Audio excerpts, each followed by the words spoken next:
चतुरार्थी जी का कंठस्थ करना अनिवार्य है और चतुरार्थी जी का नित्य एकांत में पाठ करना अनिवार्य है और अधिक से अधिक निज मंत्र जपो, शरणागत मंत्र जपो, नाम जपो। शेष चर्चा आगे। श्री राधा वल्लभ लाल की।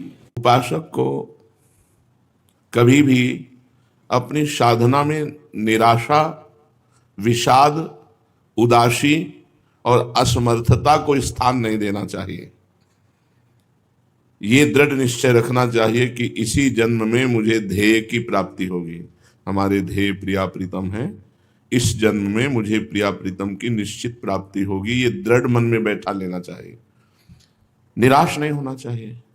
जब हम अपनी तरफ देखते हैं तो निराशा आती है, उदासी आती है, असमर्थता देखते हैं, ये सत्य है।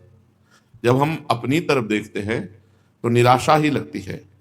कहाँ सच्चिदानंद में परम पवित्र प्रभु और कहाँ मैं अपवित्र शरीरधारी, अपवित्र विचारों वाला, अपवित्र क्रियाओं वाला। तो निराशा लगती है कि भला मुझे प्रभु कैसे प्राप्त होंगे। इस बात पर विषाद होता है कि फिर तो जीवन व्यर्थ चला जाएगा। अब अपने में असमर्थता दिखाई देती है कि ऐसा कुछ कर नहीं सकते कि उनको प्राप्त कर सके। लेकिन जब प्रभु की तरफ देखते हैं तो उनकी कृपा से बड़े बड़े पतितों को भगवत प्राप्ति हो गई। तो हमें लगता है कि हमें अपनी तरफ देखना ही नहीं चाहिए, हमें प्रभु की तरफ देखना चाहिए। प्रभु की तरफ देखने से निराशा नहीं होती, मन उदास नहीं होता।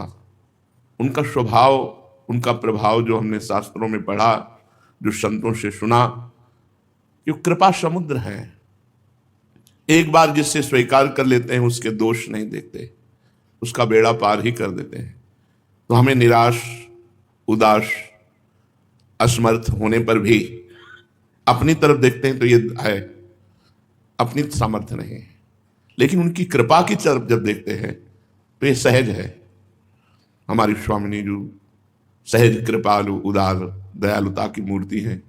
हम जैसे भी हैं उनकी शरण में हैं और उन्होंने शरण में स्वीकार किया है तो इसी जन्म में मुझे भगवत प्राप्ति होगी, ऐसा निश्चय कर लेना चाहिए। मन में कभी ऐसी कल्पना ना आने दे कि मेरे में ऐसे दोष हैं तो मेरा जीवन निष्फल हो जाएगा। नहीं, दोष युक्त हम भगवान की शरण में हैं।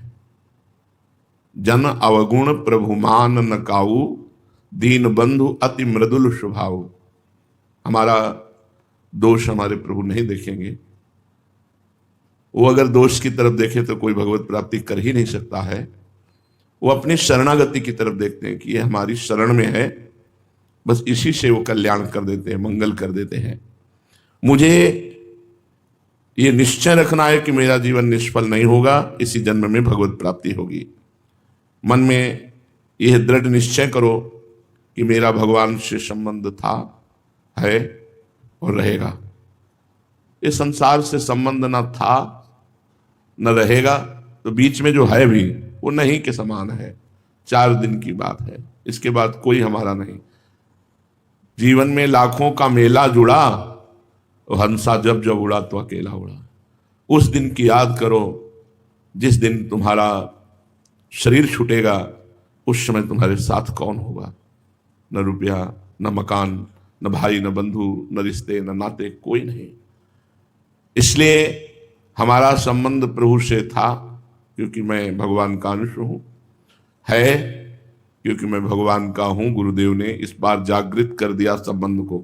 अब यही संबंध रहेगा और संबंध टिकाऊ नहीं है। ये सब कुछ समय के हैं, पलक झपकते ही सब संबंध खत्म हो जाएंगे। इन संबंधों का कोई महत्व नहीं। मन में दृढ़ निश्चय करो कि मेरा प्रभु के साथ नित्य संबंध है और इसी संबंध के कारण प्रभु की पूर्ण और अनंत कृपा हम पर बरस रही है। भगवान की कृपा मुझे भगवान से अलग नहीं होने देगी। मैं तो अलग हो सकता हूं, लेकिन भगवान की कृपा मुझे भगवान से अलग होने नहीं देगी। भगवान की दृष्टि हर समय हमारे ऊपर, क्योंकि मैं उनका संबंधी हूं। ममैवांशो, भगवान कह मेरा बच्चा है तू, मेरा अंश है तू। इसलिए भगवान की कृपा बल के भरोसे हो जाओ और जीवन का दिव्य परिवर्तन कृपा से हो जाता है। भगवान की